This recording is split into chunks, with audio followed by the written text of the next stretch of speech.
प्यारे बच्चों, आप लोगों के हिंदी विषय में गद्य खंड में महादेवी वर्मा जी के द्वारा लिखा गया किल्लू पाठ है। किल्लू रेखाचित्र विधा की रचना है। पाठ को पढ़ने और समझने के पूर्व महादेवी जी के जीवन परिचय एवं साहित्यिक व्यक्तित्व के संबंध में संक्षेप में जानकारी प्राप्त करते हैं, क्योंकि आप लोग जानते हैं कि आपकी परीक्षा में प्रश्न पत्र में गद्य खंड से एक गद्य लेखक का जीवन परिचय और काव्य खंड से एक कवि का जीवन परिचय पूछा जाता है। तो आइए हम लोग गिल्लू रेखाचित्र की रचनाकार तथा महान साहित्यिक प्रतिभा की धनी महादेवी वर्मा जी के संबंध में संक्षेप में जानकारी प्राप्त करते हैं। महादेवी वर्मा जी का जन्म सन 1907 ईस्वी में हुआ।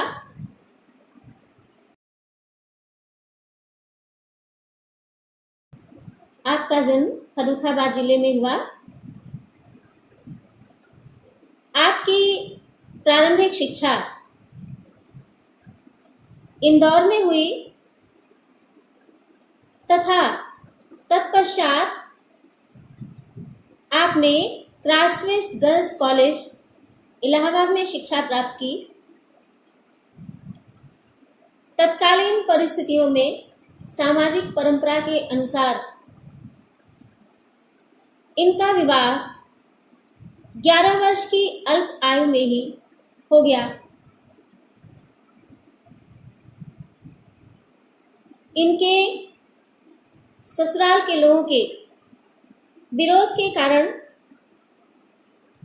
इनकी शिक्षा में कुछ समय के लिए व्यवधान उत्पन्न हुआ,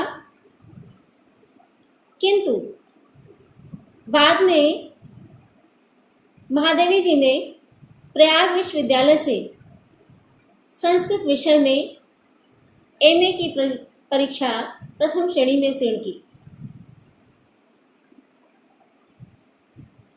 आपकी मृत्यु सन 1987 ईस्वी में 11 सितंबर सन 1987 ईस्वी में प्रयाग में ही हो गई। महादेवी जी प्रयाग महिला विद्यापीठ की प्रधानाचार्य के रूप में कार्यरत रही और इनको उत्तर प्रदेश विधान परिषद की सदस्य भी मनोनीत किया गया। महादेवी जी के जीवन से संबंधित वृत्तांत को जानने के उपरांत हम इनके साहित्यिक व्यक्तित्व के संबंध में संक्षिप्त चर्चा के माध्यम से जानकारी प्राप्त करेंगे। महादेवी जी बहुमुखी साहित्यिक प्रतिभा की धनी साहित्यकार थी। एक तरफ ये छायावाद की सुप्रसिद्ध कवित्री और पीड़ा की गायिका के रूप में विख्यात थी। छायावाद के 4 उत्कृष्ट कवियों के समूह में महादेवी जी का भी नाम बड़े सम्मान के साथ लिया जाता था और इन्होंने एक कवयित्री के रूप में बड़ी उत्कृष्ट कोटि के गीतों की रचना की। इनकी काव्य से संबंधित कृतियाँ दीपशिखा, निहार, नीरजा, रश्मि आदि आज भी हिंदी काव्य साहित्य के क्षेत्र में विशेष रूप से प्रसिद्ध हैं। इन काव्य रचनाओं के अतिरिक्त महादेवी जी ने अत्यंत उत्कृष्ट कोटि के गद्य की भी रचना की।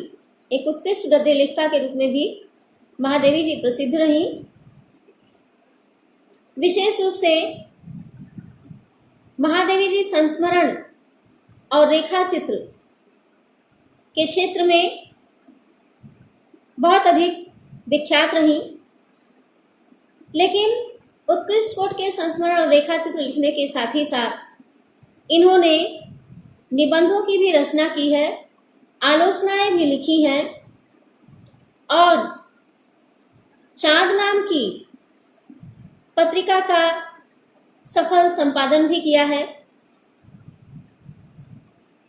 इनको इनकी काव्य रचना नीरजा पर सेक्सरिया और यामा कविता संग्रह पर मंगला प्रसाद पारितोषिक सम्मान प्राप्त हुआ है। महादेवी जी की गद्य से संबंधित प्रमुख रचनाएं क्षणदा, श्रृंखला की कड़ियां, अबला और सबला, साहित्यकार की आस्था, स्मृति की रेखाएं, अतीत के चलचित्र, पथ के साथी, मेरा परिवार आदि है। इनके आलोचना साहित्य का रूप यामा और दीपशिखा की भूमिका में देखने को मिलता है। महादेवी जी की भाषा और शैली। महादेवी जी की काव्य भाषा अत्यंत उत्कृष्ट है और प्रायः इन्होंने संस्कृत निष्ठ भाषा का प्रयोग अपनी साहित्यिक रचनाओं में किया, किंतु आवश्यकतानुसार इनके साहित्य में उर्दू और अंग्रेजी के प्रचलित शब्दों का प्रयोग भी देखने को मिलता है। इन्होंने अपने काव्य में लक्षणा एवं व्यंजना की प्रधानता काव्य भाषा के रूप में अपनाई है। इस प्रकार से महादेवी जी की भाषा शुद्ध साहित्यिक भाषा है। इनकी काव्य रचनाओं में गीत शैली का अनूठा उदाहरण देखने को मिलता है और इनकी गद्य रचनाओं में चित्रोपम वर्णनात्मक शैली, विवेचनात्मक शैली, भावात्मक शैली, व्यंग्यात्मक शैली आदि शैली के उदाहरण उत्तम रूप में दिखाई पड़ते हैं। आपके पाठ्यक्रम में महादेवी जी के द्वारा लिखा गया गिल्लू पाठ है, जो रेखाचित्र विधा की रचना है। रेखाचित्र अंग्रेजी के इसके शब्द का पर्याय है। अंग्रेजी के इसके शब्द के रूप में यहाँ हिंदी साहित्य में रेखाचित्र शब्द का प्रयोग किया जाता है। इस रेखाचित्र में महादेवी जी ने बड़े ही सशक्त ढंग से, बड़ी ही कुशलता के साथ